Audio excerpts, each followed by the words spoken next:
مومنین مومنات مرحومین تمام علماء تمام شہداء، اپنے مرحومین کو استاد سعید سبت جعفر شہید عارف حسینی کی روح کو پڑھ کر بس بسم اللہ الرحمن الرحیم۔ امام زمانہ کی سلامتی کے لیے ایک دفعہ صلوات بھیجتے ہیں۔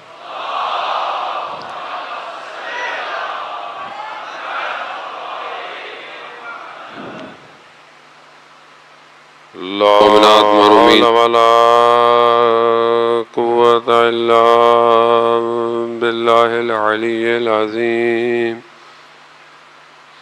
حسبنا اللہ ونعم الوکیل، نعم المولا ونعم النصیر۔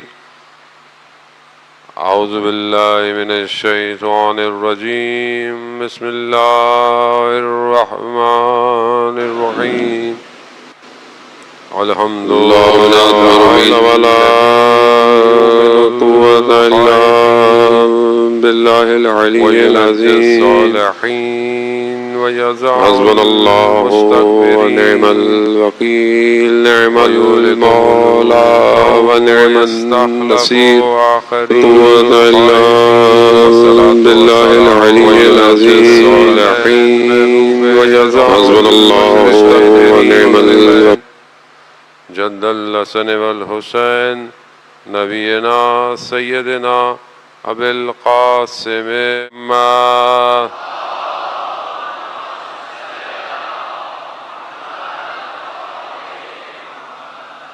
وعلى آلہ الطیبین الطاہرین المعصومین، لا سیما بقیت اللہ فی الارضین، روحی وارواحنا لتراب مقدم الفدا، ولعنۃ اللہ علی اعدائہم اجمعین۔ بسم اللہ الرحمن الرحیم۔ رب اشرح لی صدری ویسر لی امری واحلل عقدۃ من لسانی یفقہوا قولی۔ کتاب الحکیم والقرآن المجید یاد کیا۔ آج شب ڈھل گئی، ہمارا امام نہیں آیا۔ ہم میں سے کتنوں نے امام کے لیے آج دن میں کچھ شم کربلا میں ہوتے؟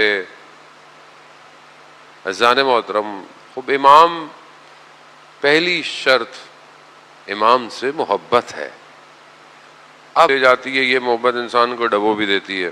آپ کے سامنے دنیا میں سارا کام محبت پہ ہی چل رہا ہے۔ اب یہ الگ بات ہے کہ کوئی کسی سے یا کس سے کیسی محبت کرتا ہے۔ کل میں نے آپ کی خدمت میں عرض کیا کہ انسان کا قلب جو ہے وہ اتنا وسیع ہو سکتا ہے کہ اس میں کوئی اور نہیں، صرف خدا سمویا جائے۔ وہ انسان کا قلب اتنا وسیع ہو سکتا ہے۔ وہ اسی لیے آیت اللہ قاضی طباطبائی رضوان اللہ تعالیٰ علیہ فرماتے تھے کہ یہ تمہارا جو دل ہے، قلب، یہ صرف خدا کا ہے۔ اور آپ دونوں بیٹھ جاؤ بیٹا، ٹینشن نہیں لو۔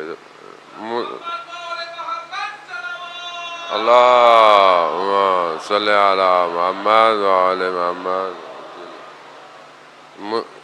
مجھے ڈسٹریکشن ہوتی ہے، میرے ساتھ میں کوئی کھڑا ہوا ہو، میری مجبوری ہے۔ تو ویسے وہ بیچارے اپنی ڈیوٹیاں دے رہے ہیں، ان کی بہرحال اپنی ڈیوٹی ہے۔ تو آیت اللہ قاضی دیکھیں، سب سے بڑی ڈسٹریکشن یہی ہو گئی، بات ہی بھول گیا آدمی۔ انسان کتنا کمزور ہے، تھوڑی سی دیر میں انسان بات بھول جاتا ہے۔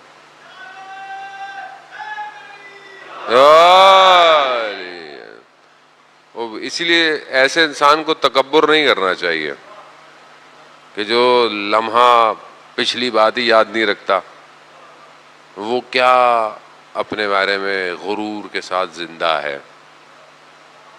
اگر اس لیے تو مولا امیر فرماتے ہیں نا نہج البلاغہ میں بھی اور میں کہ دنیا میں بہترین چیز کیا ہے؟ پینے کی پانی ہے، مگر مارا مارا پھرتا ہے، پہاڑوں میں زمینوں میں گھومے جا رہا ہے، لیکن بہترین چیز ہے پانی نہ ملے مر جائے آدمی۔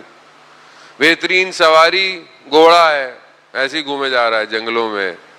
خوب یہ دنیا ایسی ہے، دنیا انسان کو جو ہے وہ کہیں کا نہیں چھوڑتی ہے جانے محترم۔ آیت اللہ غازی فرماتے ہیں کہ تمہارا دل صرف خدا کے لیے ہے، اسے کسی اور کو کرائے پہ مت دینا۔ وہ مگر انسان کے دل کی کھڑکیاں ہر گلی میں کھل رہی ہیں، ہر جگہ کھل رہی ہیں، انسٹاگرام، ٹک ٹاک، سنیپ چیٹ، یوٹیوب، تھوڑی تھوڑی دیر میں انسان دل جو ہے وہ اپنا اتنا کمزور ہے۔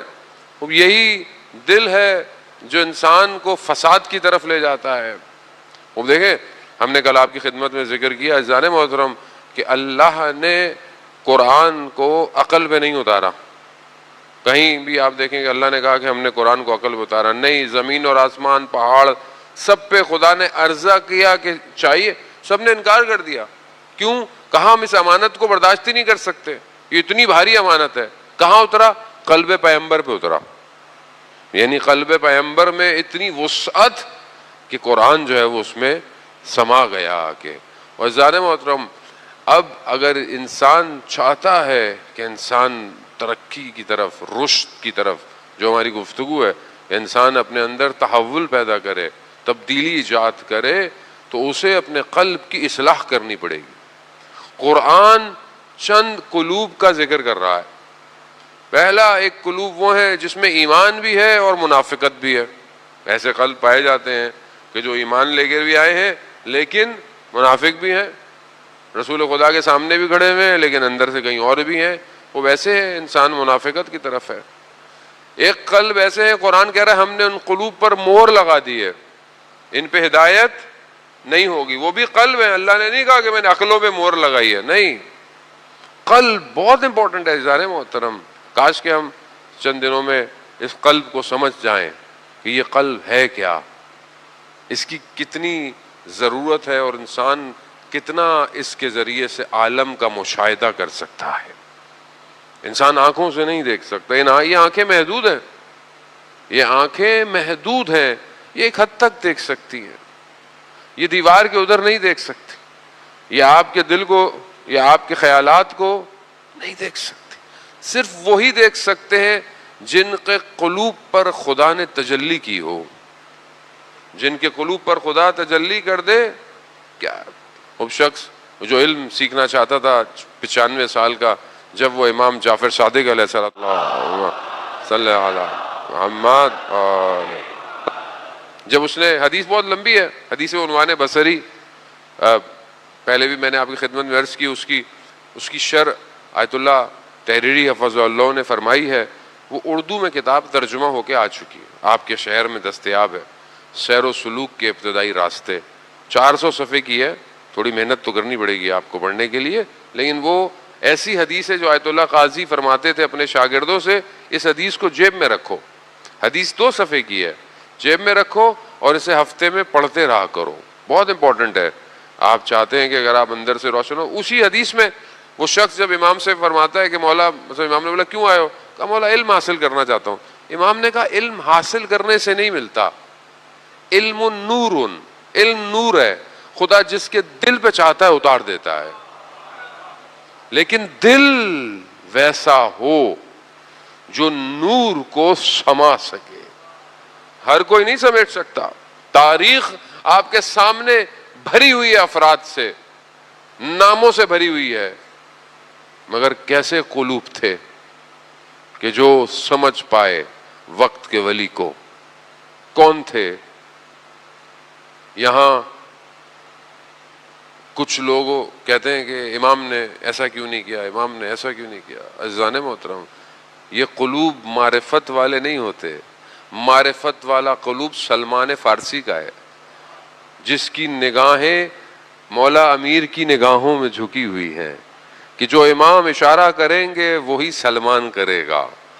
اب یہ قلوب جتنی ظرفیت بڑھاتا ہے اتنا معاملہ پھیلتا چلا جاتا ہے، اب اسی لیے اتنا ظرف حضرت سلمان فارسی کے قلب میں آیا کہ سلمان و منا اہل بیت ہو گئے۔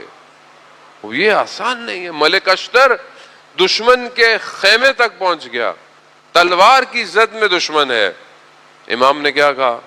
پیغام بھجوایا، ملک اشتر واپس آ جاؤ۔ ہم ہوتے تو ہم کیا کرتے؟ مولا یہاں تک تو آ گئے، تھوڑا کام تمام ہی کر دیں، کیونکہ قلب میں ولایت اتری ہوئی تھی، اور ولایت جس کے قلب میں اتر جائے وہ صرف اطاعت کرتا ہے بس. اسی قلب کو اس قابل بنانا ہے کہ آج ہم بھی تو اپنے امام کی اطاعت کر سکیں. وہ جان محترم خوب اس قلب کو صاف کرنا, یہ فساد سے بچے, یہ مشکلات سے بچے. آج دنیا جو کام کر رہی ہے, کیونکہ دشمن شناسی بہت مہم ہے جان محترم, دشمن کو پہچاننا بہت مہم ہے. جتنے بھی حکومتیں تھیں ائمہ کے ساتھ ساتھ جو پیرالل چل رہی تھیں, ان میں سے اکثر کا کام یہ تھا کہ دشمن کو غائب کر دو, یعنی دشمن کو ڈائلیوٹ کر دو, ڈیلیٹ کر دو, دشمن ہے ہی نہیں. یعنی مثال کے طور پر آپ کے موبائل میں جو ہے وہ ہیش ٹیگ کا بٹن غائب ہو جائے. اب آپ کو بولیں کہ آپ نے موبائل چارج کرنا ہے تو آپ بولیں گے بھائی وہ ہیش ٹیگ ہی نہیں ہے, تو اب تو کال ہی کرنی پڑے گی یا کچھ اور, یا تو تم ڈال دو میرے موبائل میں آپشن نہیں ہے. وہ دشمن کو تاریخ میں ڈیلیٹ کر دیا گیا تاکہ لوگوں کو یہ پتہ ہی نہ چلے کہ دشمن بھی ہے یا نہیں ہے, جبکہ قرآن واضح کہہ رہا ہے کہ تمہارا سب سے سخت واضح عیاں روشن دشمن شیطان ہے. لیکن ہم اتنے سکون میں گھوم رہے ہیں, ہمیں پتہ ہی نہیں ہمارا دشمن ہے بھی کہ نہیں ہے. دشمن کا کام کیا ہے؟ آداب الصلاۃ کے اندر بھی اور باقی کتابوں میں کہ دشمن شیطان سب سے بڑا دشمن, اس کا کام کیا ہے؟ اس کا لشکر ہے پورا, شیطان کا پورا لشکر ہے. آپ اتنے آرام سے اپنے قلوب تک نہیں پہنچ سکتے. آپ چاہیں کہ میں رات کو جاؤں اور بس میرا قلب اتنا روشن ہو جائے کہ مجھے زمین اور آسمان کے راز سنائی دیں, خوب یہ اتنا آسان نہیں ہے. کیونکہ شیطان پورے لشکر کے ساتھ آپ کی توجہ کو اپنی طرف کر دیتا ہے. نہیں پتا 2 فرشتے حساب لکھ رہے ہیں, یقین ہے کہ نہیں ہے؟ پھر بھول کیوں جاتے ہیں غلطی کرتے وقت؟ جب آپ کو پتا ہے کہ ایک بندہ آپ کے اعمال لکھ رہا ہے پھر بھی غلطی کر رہے ہیں آپ, اس کا مطلب کیا ہے؟ اس کا مطلب اگر آپ کی توجہ ہو, اعمال لکھے جا رہے ہیں تو آپ کیا, آپ روڈ پہ جا رہے ہو, پولیس کھڑی ہوئی ہو, کیسے انسان شریف بن جاتا ہے؟ بڑا تھوڑا آدمی, الگ بات ہے ہماری پولیس اچھی ہو, انشاءاللہ کہ اچھی ہے, بیچاری خدمت تو کرتی ہے اپنے حساب سے. وہ آپ کیمرے لگے ہوئے ہوں, چالان ہو جائے گا, گاڑی بند ہو جائے گی, آپ کتنے شرافت سے جائیں گے؟ تو یہ جو چالان لکھنے والے بیٹھے ہوئے ہیں یہ نظر نہیں آ رہے. قرآن سورہ بقرہ میں سب سے پہلے کیا ہی رہا ہے کہ ایمان بالغیب لے کر آؤ, غیب پہ ایمان لے کر آؤ, یہ غیب ہے یہ. لیکن کیونکہ ان شیطان نے اتنا پیکج چلایا ہوا ہے کہ انسان کو پتہ ہی نہیں چلتا. اب یہ انسان اپنے قلب تک نہیں پہنچ جاتا. اب انسان محبت تو کرتا ہے, محبت تو ہے اس کے اندر, لیکن اب اس محبت کو وہ کیا کرتا ہے؟ اس محبت کو پہلی چیز جو انسان کو رشد کرنے سے روکتی ہے وہ کاذب محبت, جھوٹی محبت. میں سے بعض اوقات آپ دیکھتے ہیں کہ ماں باپ کی محبت انسان کو برباد کر دیتی ہے. بعض اوقات ماں محبت کرتی ہے, اتنی زیادہ محبت کرتی ہے بچہ کسی کام کا ہی نہیں بہتا. اتنی محبت, اس کو اتنا پیمپر کرنا, اس کو یوں کرنا وہ کرنا, وہ اپنی زندگی میں ترقی نہیں, بیٹا یہاں نہیں جانا, یہ نہیں کرنا, وہ نہیں کرنا. وہ بھی انسان محبت میں رہتا. محبت اگر صحیح ہو, ایک شخص جو ہے وہ صدر اسلام کے اندر جوان ہے, جنگ احد میں شہید ہوا ہے, اس کی ماں جو ہے مسلمان نہیں ہے اور اس کی ماں اسے اس کی محبتوں کے واسطے دے رہی ہے, لیکن اس نے اس محبت کو حقیقی محبت نہیں سمجھا. اس نے اپنے آپ کو اسلام اور رسول کی محبت میں قربان کر دیا. وہ عزیزان محترم, یہ بہت محبت جو ہے وہ, اور یہی محبت اگر صحیح ہو اور احترام کے ساتھ ہو تو اویس کرنی کی محبت, اپنی والدہ کی محبت, لیکن رسول سے محبت. آئے رسول سے ملنے مگر رسول نہیں تھے, لیکن پیچھے ماں, کیونکہ بہرحال اس کا خیال بھی رکھنا تھا, واپس چلے گئے. تو جب رسول آئے تو کیا کہہ رہے ہیں؟ مجھے جو ہے وہ یمن کی خوشبو آ رہی ہے. جب محبت صحیح ہو تو اپنے اثرات مرتب کرتی ہے. اب یہاں محبت کربلا میں آپ دیکھیں, کربلا میں یہ صحیح محبتیں ہیں, حقیقی محبتیں ہیں. آپ یہ نہیں کہہ سکتے کہ امام حسین کو اپنے بیٹے سے محبت نہیں تھی. مطلب آپ بولیں گے وہ تو امام تھے، مطلب انہوں نے تو بڑے آرام سے اپنا بیٹا دے دیا. ایسا نہیں ہے. امام سے حقیقی محبت تھی جو امام محبت نہیں سکتے. اسی طرح حضرت علی اکبر کو بھی جو اپنے بابا سے محبت تھی وہ حقیقی محبت تھی، لیکن یہ حقیقی محبت کہ جب خالق کا بلاوا آئے تو اپنے آپ کو قربان کرنا پڑتا ہے. یہ حقیقی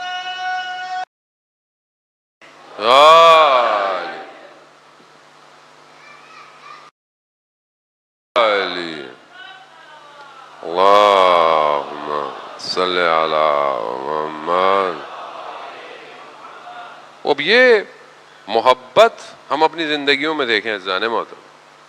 خب 6 طرح کی محبت ہیں جو روایات آپ بیان کرتی ہیں، میں خلاصتاً آپ کی خدمت میں پیش کروں، کیونکہ یہ وہ فیکٹرز ہیں کہ جو انسان کو امام تک پہنچنے سے روکتے ہیں، انسان کو کمال تک پہنچنے سے روکتے ہیں. ورنہ آپ اور میں آپ کو تو نہیں کہوں گا، آپ تو ماشاءاللہ بہت اچھے ہیں، میں بہرحال خطاکار ہوں، ضعیف بھی ہوں، کمزور بھی ہوں.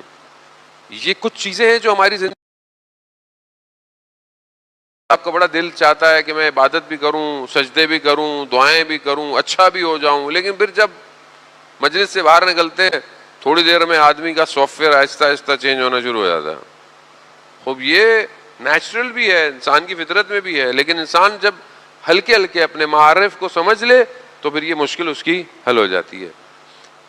پہلی چیز حب دنیا، جسے دنیا کی محبت ہو. یہ دنیا کی محبت انسان کو برباد کر دیتی ہے. اب دنیا کی محبت کا مطلب یہ نہیں ہے کہ اب آپ دنیا چھوڑ دیں، پہاڑوں پہ چلے جائیں، کمائے نہیں، پڑھے نہیں. بھی مولانا صاحب نے بولا دنیا سے محبت نہیں کرنی، امی میں صبح اسکول نہیں جا رہا، یا مثلا میں یونیورسٹی نہیں جا رہا. وہی ایسا نہیں ہے. دنیا کی ڈیفینیشن ہے وہ چیز کہ جو خدا سے دور کر دے، وہ دنیا نہ، وہ دنیا. اسی دنیا کے اندر آپ جو ہے وہ نیک کام کر کر اپنے آپ کو کمال پہ بھی لے کے جا سکتے ہیں، لیکن وہ چیز جو آپ کو خدا سے دور کر دے، حب دنیا کی محبت انسان میں تب بہت اس کی زندگی میں کم ہو جائے، اس کا رنگ ہلکا ہو جائے. اگر آپ کے ذہن میں آخرت روشن ہے تو دنیا آپ کو خرید نہیں سکتی، دنیا کی اتنی قیمت بھی نہیں ہے. وہ شہید محسن حجاجی کہ جو 32 سال میں شہید ہوا، آپ جانتے ہیں کتنا خوبصورت جوان. اس نے اپنے بیٹے کو جو وصیت لکھی تھی اس میں کیا جملہ تھا؟ بیٹا 2 سال کا، ابھی تو خیر بڑا ہو گیا. اس نے کیا لکھا تھا؟ بیٹا دنیا میں بہت فتنہ ہے، دنیا میں بہت بازار گرم ہے، ایسا کام کرنا خدا تمہارا خریدار ہو جائے، خدا تمہیں خرید لے. یعنی وہ بھی دنیا میں ایسا کام کرو کہ دنیا تمہیں نہ خریدے، خدا تمہیں خرید لے. اب یہ اسی دنیا میں ممکن ہے. ایک شخص ہو سکتا ہے کہ وہ سوچے کہ میں جوانوں سے مخاطب ہوں، مثلا میں باہر نہ نکلوں، مولانا صاحب باہر مسائل ہیں، میں یونیورسٹی نہ جاؤں، یونیورسٹی میں بے حجابی ہے. ابھی تو پاکستان کے حالات بہت خراب ہو گئے ہیں، میں تو کافی عرصے کے بعد پاکستان آتا ہوں اور جو سننے میں ملتا ہے ویسے بھی بہت سچویشن جو ہے نا، وہ فساد اخلاقی جو ہے وہ بہت زیادہ ہو گیا، بہت زیادہ ہو گیا. اور میڈیا اسی طرح اپنا کردار ادا کر رہا ہے. اب جوان کے لیے سخت ہے، مثلا یونیورسٹی جاتا ہے، کام پہ جاتا ہے، بازار جاتا ہے عزیزان محترم. مگر اسی سوسائٹی میں اچھے جوان بھی ہیں، اچھی خواتین بھی ہیں، سب کچھ ہے، کیونکہ معاشرہ اچھے لوگوں سے چلتا ہے. معاشرہ یاد رکھیں، معاشرہ کبھی بھی برے لوگوں سے موو نہیں ہو سکتا. معاشرہ اچھے لوگ چلا رہے ہوتے ہیں، شاید آپ کو نظر نہیں آتے، لیکن اچھے لوگ ہمیشہ معاشرے میں ہوتے ہیں. وہ اب کیا کریں مولانا صاحب، دنیا یہ تو دنیا ہے، ہم باہر نہ جائیں، ہم کام نہ کریں. نہیں، جائیں، گھر نہ کریں، نہیں، گھر میں کھڑا ہو جو خدا کی طرف ہو. انسان یونیورسٹی میں پڑھے کام مگر اس میں خوف خدا ہو، اسے دنیا اتنی تیزی سے اپنی طرف نہ کھینچے. وہ اس کی پریکٹس کرنی پڑے گی. آپ وہ پریکٹس کیسے کریں گے؟ آپ مطلب کہاں پریکٹس کریں گے؟ اب آپ مثلا کوئی ٹورنامنٹ کھیلنے جا رہے ہیں، کرکٹ کا، فٹ بال کا، کسی بھی چیز کا، تو آپ کیا فوراً پیڈ اٹھاتے چلے جاتے ہیں؟ پہلے پریکٹس کرتے ہیں، پریکٹس میچ ہوتے ہیں، کیمپ لگتا ہے خوب، اس کے بعد آپ جاتے ہیں ٹورنامنٹ پہ یا کوئی بھی میچ ہوتا ہے خوب. آپ اگر بغیر پریکٹس کے بازار میں جائیں گے تو آپ ہر نگاہ پہ گر جائیں گے. تو کہاں پریکٹس کروں؟ عزیزان محترم، کوئی اور جگہ نہیں ہے سوائے مصلی کے جو آپ کو پریکٹس دے سکتا ہے. کوئی نہیں دے سکتا. دنیا میڈیٹیشن کرواتی ہے کہ آپ ایسے بیٹھے ہیں، ٹھیک ہے، ایکسرسائزز ہے، سب کچھ ہے، لیکن اصل میڈیٹیشن مصلی ہے، اور وہ بھی توجہ کے ساتھ. مطلب جس کا قلب خدا کے آگے حاضر ہو جائے اور جس کے رکوع اور سجود اپنے خالق کے آگے ہوں، اس کا ذہن خالی. پریکٹس کیا ہے؟ ذہن خالی کر کر اللہ اکبر کرے. اور رات کی تاریکی میں جو موقع ملتا ہے نا سجدے کا، وہ دن میں نہیں ہے. رات کو کوئی نہیں دیکھ رہا ہوتا سوائے خدا اور اس کے ملائکہ کے. اب یہ جو پریکٹس ہے، یہ جو جتنی آپ پریکٹس کریں گے اتنا آپ دن میں کامیابی سے زندگی گزاریں گے. اور یہ میں نہیں کہہ رہا، روایات ہیں. امام جعفر صادق علیہ الصلوۃ والسلام امام ارشاد فرماتے ہیں اگر تم چاہتے ہو اپنے چہرے کا نور تو تہجد کی نماز پڑھا کرو. آیت اللہ کشمیری فرماتے تھے اگر تمہیں دین چاہیے تو تہجد پڑھو، دنیا چاہیے تو تہجد پڑھو، آخرت چاہیے تو بھی تہجد پڑھو. خوب ظاہر ہے ایک عبادت آپ کو خدا یعنی خالق اور مخلوق کے درمیان بغیر کسی غرض کے ہے. خوب یہ حب دنیا پہلی محبت. دوسری ریاست کی حب، یعنی ریاست یعنی انسان کو ایک کرسی چاہیے، ایک ڈیزگنیشن چاہیے، ایک پوسٹ چاہیے. اب انسان جتنی بڑی پوسٹیں بڑھاتا رہتا ہے انسان بربادی کی طرف جاتا رہتا ہے. اب آپ مثلا ابھی مثلا امام بارگاہ ہے، امام بارگاہ میں ٹرسٹ ہوگا، کوئی سیکٹری ہوگا. اب یہ انسان کو پوسٹیں، بعض اوقات انسان اپنے کام کو بھول جاتا ہے. اسی طرح مطلب انسان جو ہے وہ میئر بنتا ہے، وزیر اعظم بنتا ہے، صدر بنتا ہے. خوب یہ ساری بھی کیا ہے؟ ریاستیں ہیں. خوب جب انسان اس ریاست کی محبت میں جاتا ہے تو بعض اوقات انسان اپنی بندگی بھول جاتا ہے، اور جب بندگی بھول جائے تو یہی ریاست اس کو ڈبو دیتی ہے. بہلول دانا کا وہ واقعہ آپ نے مشہور سنا ہوگا کہ جب وہ خلیفہ کے پاس گیا تو خلیفہ نے سے اس نے پوچھا کہ بھائی خلیفہ سے کہ بھائی قیامت میں سوال کیسے ہوں گے، کیا کیا ہوں گے؟ تو اس نے بولا کہ کل آ جانا قبرستان. تو قبرستان میں اس نے گرم جو ہے وہ کوئی ایک جگہ تھی جس کو گرم لوہے کی تھی، اس کو بڑا آگ سے بھڑکایا ہوا تھا. تو کہا سوال کیسے ہوں گے؟ کہا ایسے ہوں گے. کہا اس گرم جلتے ہوئے جو ہے وہ جگہ پہ چڑھ کر اپنا نام اور جو دارائی ہے یعنی جو جو رکھتے ہو وہ بتا دو. اب یہ بہلول دانا گئے، انہوں نے اپنا نام بتایا، ایک آدھ کپڑے بتایا، اتر کے آ گئے. کچھ بھی نہیں ہوا. اب بادشاہ سلامت اپنے نام بتاتے میں عالی ہوتا ہے علامہ مولانا مطلب حجت الاسلام والمسلمین اور پتہ نہیں کیا کیا، یہ نام ہی ختم نہیں ہو رہے مولانا کے. مولانا بعد میں آئیں گے، نام پہلے آ رہے ہیں. وزیر محترم ناموں میں کچھ نہیں ہے، اصل چیز گمنامی میں ہے. آدمی جتنا گمنام کی خاطر ہے پھر کوئی خطرہ نہیں ہے. اس مشہور اصفہان کے سلطان کا واقعہ کہ ایک درویش اس کے پاس آتا ہے اور بولتا ہے کہ چلو. کہا کہاں چلو؟ کہا کربلا چلو. تو اس نے اپنا سب کچھ چھوڑا اور چل پڑا. چلتے چلتے رستے میں کہیں رکے ہوں گے، دوسرے نکلنے لگے، دیکھا درویش صاحب کچھ ڈھونڈ رہے ہیں. کہا کیا ڈھونڈ رہے ہو؟ کہا وہ میرا کاسا جو تھا وہ کھو گیا ہے. تو کہا تو کیا ہو گیا؟ ہم کھو گیا تو کھو گیا، چلو کربلا جانے. کر نہیں میں اس کے بغیر جا نہیں سکتا. کہا کیوں؟ کہا میں اسی میں کھاتا ہوں پیتا ہوں یہ وہ سارے کام. کہا بندہ خدا میں اپنی پوری سلطنت چھوڑ کے آ گیا، تم سے کاسا نہیں چھوڑا جا رہا. اس کا مطلب کیا ہے؟ یعنی حب محبت جو ہے وہ ہر بندے کی الگ ہے. آپ یہ نہیں کہہ سکتے کہ فلانی پوسٹ پر ہے تو نہیں. ہر آدمی اپنی ڈیزگنیشن پر محبت رکھتا ہے. مجھے محبت ہے بھئی یہاں پہ میں مجلس پڑھ رہا ہوں، مجھے محبت ہے بھئی یہاں کوئی اور پڑھنے میں اجازت دوں گا کیا؟ وہ یہی تو ہے، پتہ چل جائے گا آدمی کو. آپ کو مجھے بول دیں 15 منٹ آپ نہیں پڑھیں گے، اگر خدا کے لیے ہے بولوں گا آپ کی مرضی ہے، آپ کسی سے پڑھائیں، لیکن اگر اپنی ذات کے لیے ہے تو عزیزان محترم انسان برباد ہو جاتا ہے، بہت خطرناک ہے۔ حب الریاسہ، ریاست کی محبت خطرناک، اور ہر بندے کی ریاست الگ ہے۔ میں آیا لوگ کھڑے نہیں ہوئے، حب الریاست۔ میں آیا لوگوں نے میرے ہاتھ نہیں چومے، حب الریاست خطرناک ہے۔ یہ انسان کو دیمک کی طرح اندر سے کھا جاتی ہے۔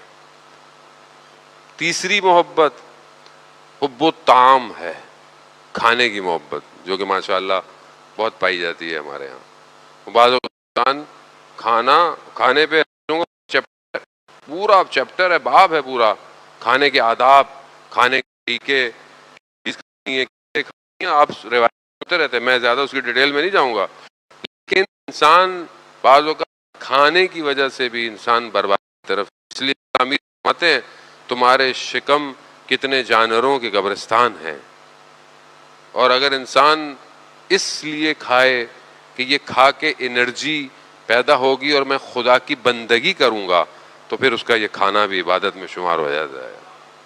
اب یہ اگر انسان کھائے اور گناہ کرے، استغفر اللہ، تو انسان کیسے اس کھانے ہوئی چیز کا جواب دے گا؟ چوتھی محبت جو ہے وہ نوم، یعنی سونے سے محبت۔ انسان کو سونے سے محبت ہوتی ہے، انسان سوتا ہے، نیند سے بڑی محبت ہوتی ہے انسان کو۔ انسان کو نیند آ رہی ہو، انسان مرتا ہے، لیکن اسلام کہتا ہے کہ سونے کے اوقات ہیں، ہم نے رات تمہارے لیے آرام کی بنائی، دن تمہارے لیے کام کا بنایا، تو انسان کو بہرحال اپنی نیند، کیونکہ یہ محبت جو ہے یہ انسان کو کئی چیزوں سے غافل کر دیتی ہے۔ آپ سوچیں نا، نیند کتنی پیاری ہے، کتنی پیاری نیند ہوتی ہے۔ آپ یہاں سے ساری رات جاگتے رہیں، 2-3 بجے گھر پہنچے، اور جو ہے وہ 4:40 4:48 پہ فجر کی نماز ہے، اب آپ 3:30 بجے گر گئے، اب کیسے اٹھے؟ جاگا جا نہیں رہا، اٹھا جا نہیں رہا۔ یہ کیا ہے؟ محبت، نیند سے محبت ہے عزیزان محترم۔ لیکن جسے خدا سے محبت ہو، وہ اپنی نیند کے خود ہی الارم لگاتا ہے۔ گھڑیوں کا الارم اسے نہیں اٹھاتے، 10 اٹھا لیں، لوگ ہل نہیں رہتے۔ اب یہ انٹرنل اپڈیٹ، آپ کو سافٹ ویئر اپڈیٹ کرنا ہے کہ مجھے اگر میری نیند گہری ہے تو میں جلدی سوؤں، اگر مجھ سے اٹھا نہیں جاتا تو میں ٹائم پہ سوؤں۔ اب یہ ایک محبت راحت طلبی کی محبت، انسان کو آسائش چاہیے، آرام چاہیے۔ اب دیکھ لیں کئی لوگ کربلا میں نہیں آئے، کیوں نہیں آئے؟ ان کو راحت، وہ اپنی جان نہیں دے سکتے۔ عبید اللہ ابن حور جوفی، وہ مال دے رہا ہے امام کو مگر جان نہیں دے رہا، نہیں آیا۔ حب دنیا، عمر ابن سعد لعنت اللہ نہیں آیا، ریاست کی وجہ سے نہیں آیا۔ کچھ لوگ کربلا میں کھجور کی وجہ سے آئے۔ آپ یقین کریں، تاریخ خود بیان کرتی ہے کہ کچھ لوگ امام کے مقابلے میں کھجوروں کی وجہ سے آئے تھے۔ کھانے کی محبت، وہ کسی کو ریاست چاہیے تھی، کسی کو آرام طلبی کی چاہیے تھی۔ اور آخری محبت جو کہ بہت خطرناک، حب النساء، عورت کی محبت۔ ابن ملجم عورت کی محبت میں اپنے زمانے کے امام کو شہید کر دیتا ہے۔ اب یہ انسان اپنی زندگی میں دیکھے عزیزان محترم کہ خدا نہ خواستہ انسان انہی چیزوں میں گرفتار تو نہیں ہے۔ یہ محبتیں اگر کاذب ہیں تو یہ کبھی بھی امام تک پہنچنے نہیں دیں، مگر اگر یہی محبت بہترین ہے، آپ دیکھیں تو انسان اپنے وجود کو قربان کر دیتا ہے۔ بہت پرانے ذاکر اظہر زیدی صاحب فرماتے تھے، کہتے تھے کہ پروانہ، لوگ کہتے ہیں پروانہ شمع کا عاشق ہوتا ہے تبھی تو وہ آتا ہے، اور تو وہ کہتے تھے کہ نہیں، یہ غلط ہے، پروانہ کبھی بھی شمع کا عاشق نہیں ہوگا۔ کہا کیوں؟ کہتے تھے تمہارے پاس دلیل ہے اس کی کہانی کا؟ میرے پاس دلیل ہے کہ یہ شمع کا عاشق نہیں ہے، پروانہ تاریکی کا عاشق ہے۔ کیوں؟ کیونکہ شمع آ کر تاریکی میں مخل ہوتی ہے، وہ اس میں آ کے ٹکراتا ہے، اس کے اندر اسے تاریکی سے محبت ہے۔ اگر اسے روشنی سے محبت ہوتی تو تم روشنی بند کر دو، پروانہ نہ جاتا، غائب نہ ہوتا، بلکہ اسی پر رہتا۔ عزیزان محترم، خوب یہ محبت، امام کے وجود سے محبت، اس نے لوگوں کو کربلا چھوڑنے نہیں دیا. یہ پروانے شمع بجھنے کے بعد بھی وہیں رہے. کیوں؟ کیونکہ انہیں اصل محبت تھی. یہی تو کمال ہے. وہ انسان، اگر انسان تراشا جائے، آپ پتہ ہے جو لوگ پہاڑی علاقوں میں رہتے ہیں یا پہاڑوں میں جاتے ہیں، آپ کو پتہ ہے یہ سٹونز جو ہوتے ہیں قیمتی، یہ پتھر یہ پہاڑوں سے نکلتے ہیں اور یہ خاص جگہوں پر ہوتے ہیں. جو ان کو نکالتے ہیں ان کو پتہ ہوتا ہے کہ کہاں کہاں پتھر جو ہے وہ بنتے ہیں. قیمتی پتھر وہی ہوتا ہے کہ جس کے سب سے قیمتی پتھر ہیرا جو ہے وہ خود نہیں ہیرا بنتا، اس کے اطراف کے پتھر اس کی مدد کرتے ہیں، اس کے ساتھ رہتے ہیں اور اس کا ساتھ دیتے ہیں. اگر وہ خود اس قابل ہوتے ہیں تو وہ چپکے رہتے ہیں تاکہ وہ پتھر ہیرا بن جائے. خوب انسان بالکل اسی طرح ہے. انسان اگر چاہتا ہے اپنی بقا تو اسے اپنی زندگی میں ہیرا تلاش کرنا پڑے گا. آج اگر ہم کربلا والوں کو یاد کرتے ہیں تو کربلا والوں نے اپنے وقت کے ہیرے پہ اپنے آپ کو چپکایا ہے، تبھی تو باقی ہیں. اور جو اصل نہیں تھے وہ جھڑ گئے، وہ امام کا ساتھ نہیں دیا، وہ گر گئے. جو بیکار چیزیں ہوتی ہیں وہ الگ ہو جاتی ہیں. جو درخت نکل رہا ہوتا ہے بہترین، جس کی جڑیں صحیح ہوتی ہیں اور صحیح پھل دیتا ہے، یہ جڑی بوٹیاں اس سے الگ ہو جاتی ہیں، اس کا ساتھ نہیں دیتی. ہم اپنی زندگی میں اپنے امام کے کتنے قریب ہیں. جمعے کا دن ہے، متوقع ظہور کا دن ہے. عزیزان محترم، اب ہم اپنے امام کے لیے کیا کر رہے ہیں؟ ہم اپنے امام کو کتنا یاد کرتے ہیں؟ اب آپ بولیں گے کہ میں کہاں، میرا امام کہاں؟ ایسا نہیں ہے. عزیزان محترم، امام کے نزدیک آپ کا ظاہر نہیں ہے. بے شک انسان صاف ستھرا رہے، لیکن امام آپ کے باطن کو دیکھ رہے ہیں. امام آپ کے قلب کو دیکھتے ہیں. ابھی بھی آپ سب بیٹھے ہوئے ہیں، آپ سب کے قلوب کو امام دیکھ رہے ہیں کہ کون میرے لیے آیا ہے. اور یقیناً آپ سب امام حسین کے لیے آئے ہیں. آپ سب کے قلب نورانی ہیں اس وقت. شاید آپ کے آگے سے پردہ ہٹ جائے ملکوت کا تو آپ کو سارے قلب روشن نظر آئیں گے اور سارے قلوب میں صرف حسین نظر آئے گا.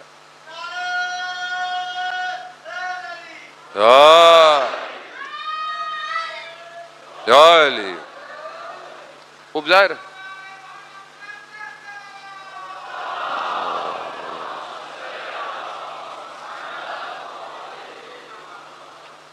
ظاہر ہے. ظاہر ہے ہماری وہ آنکھ نہیں ہے کہ جو بہرحال دیکھ سکے. جیسے آیت اللہ عظمہ بہجت رضوان اللہ تعالی علیہ، انسان کو بہرحال جو اس کی حقیقت تھی اس کو دیکھ لیتے. اور ایسے اولیاء خدا ہر زمانے میں ایسے اولیاء خدا ہوتے ہیں جو انسان کی حقیقت دیکھتے.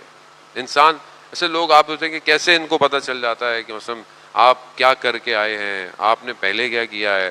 خوب ظاہر ہے وہ آپ کے قلب کو دیکھتے ہیں، اور قلب اتنا وسیع ہے کہ آپ کا سارا ڈیٹا اس کے اوپر سیف. اور ان کے لیے بالکل ایک پیپر کی طرح ہے. سب کچھ کھلا، سب کچھ نظر آتا ہے. اب یہ ہم ایک دوسرے سے چیزوں کو چھپا سکتے ہیں، ہم امام سے چیزوں کو نہیں چھپا سکتے. ہفتے میں 2 دن ہمارے اعمال امام کے پاس جاتے ہیں. میں آپ کو دھوکہ دے سکتا ہوں، میں امام کو تو نہیں دے سکتا. میں کیسے دوں گا؟ کیونکہ میں کچھ کہوں نہ کہوں، میرا دل پر اختیار امام کا ہے. وہ خود دیکھ رہے ہیں کہ یہ اندر سے کیسا ہے. ایک عالم دین کہتے ہیں، میں اصفہان، نماز ظہر کا وقت تھا، میں جو ہے وہ ایک مسجد میں نماز پڑھنے جا رہا تھا میدان اصفہان کے پاس. تو دیکھا کہ کچھ کام کرنے والے مزدور ٹائپ کے جو لوگ ہوئے ہیں ایک جنازہ لے کے جا رہے ہیں. تو اس میں نے دیکھا کہ ایک بہت بڑا تاجر ہے اصفہان کا، وہ ساتھ. تو میں نے اس کی طرف دیکھا، میں نے یہ سوچا کہ یہ اتنا رو رہا ہے، یہ اگر اس کے رشتہ دار ہیں تو یہ مزدور کون ہے؟ اور اگر یہ مزدوروں کا جنازہ ہے، کام کرنے والوں کا ہے، بڑی عجیب سی حالت ہے ان لوگوں کی. تو میں نے کہا یہ پھر یہ خود کیا کر رہے ہیں؟ ابھی میرے ذہن میں یہ خیال ہی آیا. تو تاجر نے مجھے کہا کہ شیخ جنازے میں نہیں چلو گے اولیاء خدا کے؟ میں عجیب سا ہو گیا. میں نے کہا پتہ نہیں کس کا. میں ساتھ چل پڑا. وہ بالکل اصفہان میں جو غسل خانے کی جگہ تھی بہت دور تھی، کہہ رہا وہاں لے گا، میں تھک بھی گیا. تو میرے اندر خیال آیا، میں نے کیا ان کی بات مان لی. اول وقت نماز بھی چلی گئی، جماعت بھی چلا گیا، پتہ نہیں کس کا جنازہ ہے یہ. ابھی میں سوچ رہا تھا تو تاجر نے بولا پوچھو گے نہیں جنازہ کس کا ہے؟ میں نے کہا نہیں کس کا ہے. کہا کہ یہ پچھلے سال میں حج پہ جا رہا تھا تو میں جب کربلا پہنچا تو جو میرے پاس بکسا تھا جس میں میرا سارا مال اور پیسے سب کچھ تھا وہ چوری ہو گیا. تو میں عجیب سا ہو گیا کہ میں اتنا دور آیا ہوں، آگے حج پہ جانا ہے اور میرے پاس مال بھی تھا. بڑا دل میرا اداس ہوا اور اسی حالت میں بڑا شکستہ کہ میں اب کیا کروں، کس سے کہوں، کسی کو جانتا بھی نہیں کربلا میں. اسی حالت میں کوفہ چلا گیا. مسجد کوفہ جا رہا تھا سر جھکائے تو میں نے دیکھا کہ ایک سواری آئی. سواری اتنی ہیبت اور جلال میں تھی کہ مجھے پتہ چل گیا کہ امام زمانہ کی سواری ہے. جیسی گزری تو امام نے مجھ سے پوچھا کہ کیا بات ہے، کیوں اتنے اداس لگ رہے ہو؟ تو میں نے کہا نہیں مولا سفر کی تھکاوٹ ہے، تھکا ہوا ہوں. امام نے کہا اچھا بھائی یہی بات ہے، کوئی اور بات نہیں ہے؟ تو پھر میں نے کہا نہیں مولا مال چوری ہو گیا ہے، میں حج پہ کیسے جاؤں؟ تو کہا امام نے وہاں پر آواز دی ہالو ہالو. اچانک سے دیکھا اصفہان میں کام کرنے والا شخص، کام کرنے والا، میں نے اس کو دیکھا تو میں نے کہا یہ تو وہی لگتا ہے مجھے، لیکن میں کچھ بولا نہیں. تو امام نے کہا کہ جاؤ اس کا جو سامان چوری ہو گیا وہ لے کر آؤ اور اس کو مکہ لے کر جاؤ. اچانک سے امام کی سواری غائب ہو گئی. اس نے مجھے بولا فلانی جگہ پہ آنا تمہارا مال مل جائے گا. میں وہاں گیا، میرا سارا مال کا تالا کھول کے دیکھ لو کوئی کمی تو نہیں ہے. میں نے دیکھا کوئی کمی نہیں ہے. کہا اس کو سنبھال کے رکھ کے آؤ، فلانی جگہ آنا میں تمہیں مکہ لے جاؤں گا. وہ مجھے مکہ کے قریب لے گیا اچانک سے قدم بڑھاتے ہی. کہا حج کرو واپس یہیں آنا، اور اگر تمہارے کوئی جاننے والے پوچھے تو بولنا میں کسی شارٹ رستے سے آیا تھا، بتانا نہیں کسی کو. کہا اس نے مجھے واپس چھوڑا. جب مجھے واپس چھوڑنے لگا میں نے کئی دفعہ سوچا کہ میں اس سے پوچھوں کہ تم وہی ہو، لیکن اس کی ہیبت اتنی تھی میں اس سے سوال نہیں کر پایا. لیکن اس نے مجھے جاتے ہوئے کہا کہ دیکھو میں نے تمہارا کام کیا ہے، میرا تمہاری گردن پہ کوئی حق ہے، وہ میں تمہیں بعد میں بتاؤں گا. یہ کہہ کر میں اپنے گھر پہنچا. اب عمرے زیارت پہ آتے ہیں لوگ، ملنے آتے. کہا یہ بھی ملنے آیا. تو میں کھڑا ہونے کی کوشش کی، اس نے اشارہ کیا کسی کو نہیں بتانا میں کون ہوں. اس نے کہا کہ دیکھو فلانے دن میں مر جاؤں گا، دن بھی پتا تھا. میرے گھر آنا، میرے بیگ میں ایک بیگ ہے اس میں میرا کفن اور 8 دھرم رکھے ہوئے ہیں، مجھے دفنا دینا. تو کہا آج وہی دن ہے.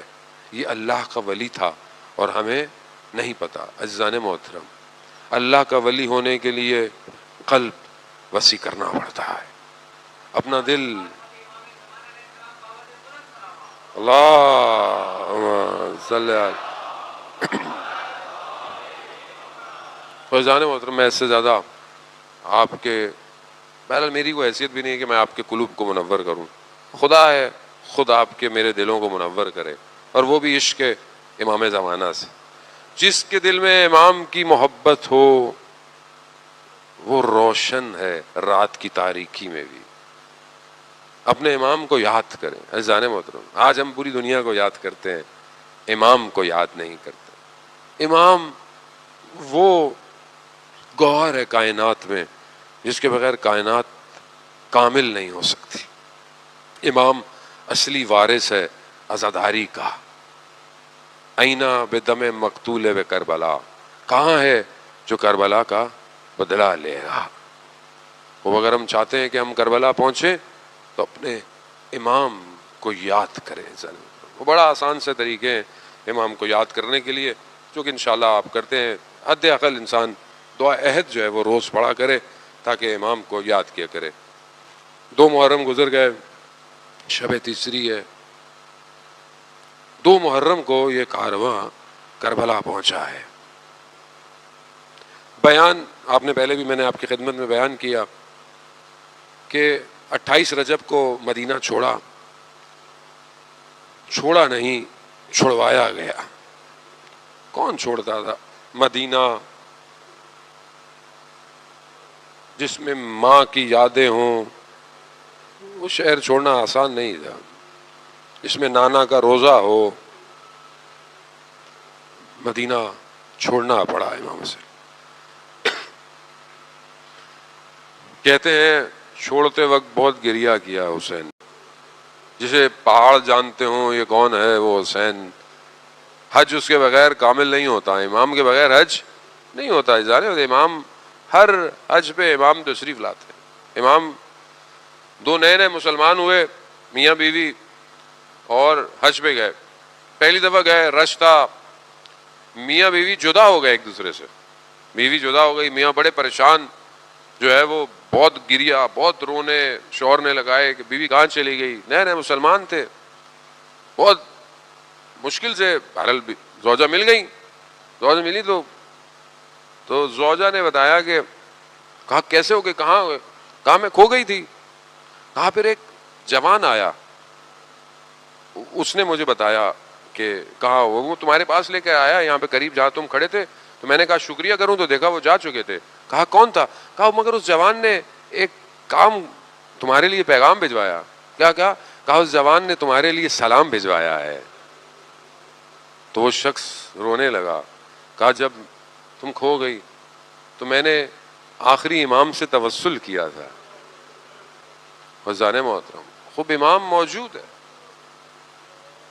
امام حسین مکہ چھوڑ رہے ہیں، رستے میں کبھی زہیر سے ملاقات ہے، کبھی وہاب نے کلبی سے ملاقات ہے، کبھی مختلف لوگ ملتے ایک مقام پہ پہنچا امام حسین کا کارواں.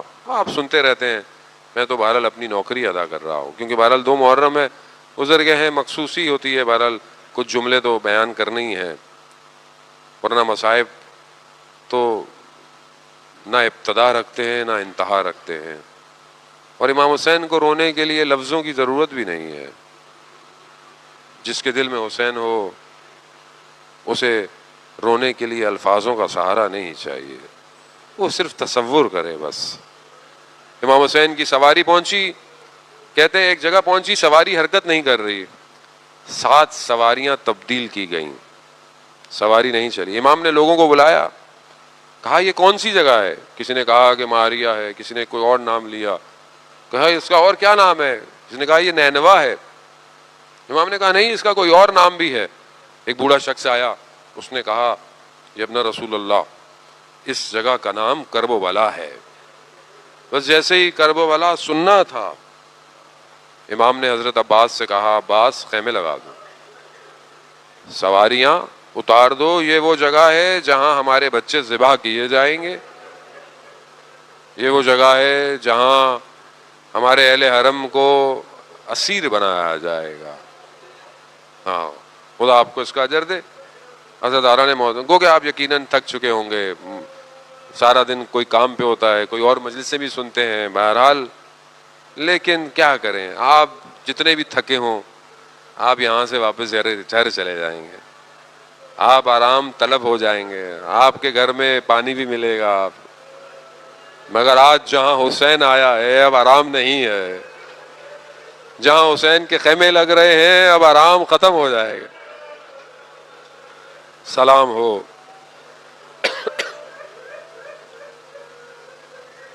ان ماؤں پر جو اپنے بچوں کو ساتھ لے کر آئیں. کہنے والوں نے بہت کہا مولا آپ جا رہے ہیں، ان خواتین بچوں کو تو چھوڑ دیں. ہاں نہیں، یہ حسین کے بغیر نہیں رہ سکتے. حضرت آران محترم خیمے لگے. بعض روایات میں بہرحال مختلف کچھ الفاظ آگے پیچھے کر کے مقاتل میں بیان ہوتا ہے کہ بہرحال بی بی زینب اتری ہیں. کہتے ہیں بی بی زینب اتری جب ان کی سواری تو خاک کربلا میں جیسے ہی انہوں نے محسوس کیا تو غش کھا کے گر گئیں. حالانکہ اس مقامات پہ چند مقام ہیں جہاں بی بی زینب کو غش آیا، لیکن روز عاشورہ اپنے بھائی کی شہادت کے بعد زینب کو غش نہیں آیا. زینب بہت شجاع ہے، مگر یہاں کہتے ہیں بی بی زینب کو غش آیا اور امام حسین سے کہتی ہیں بھیا اس زمین کی مٹی سے خون کی خوشبو آ رہی ہے.